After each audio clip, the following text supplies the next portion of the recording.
In this video, we're going to have a look at the enhancements to the flange command in the sheet metal environment.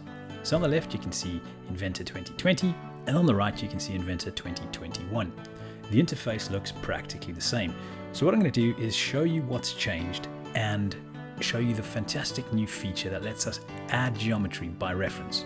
So up on the screen here, we can see the flange command in 2020 on the left and 2021 on the right.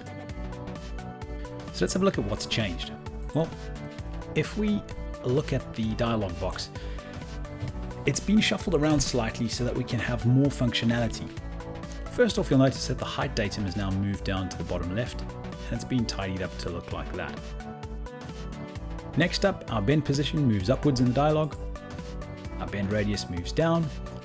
This allows us to have our new options for flange by angle or by reference.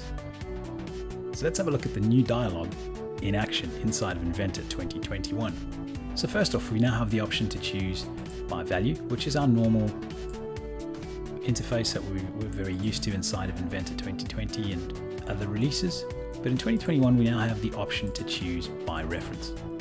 So if we choose this edge over here, and we choose a reference, in this instance, we're going to choose this angled face, you'll see that we're presented with two options. We can choose two different directions, and it's a really nice way to interact with our model that we didn't have before.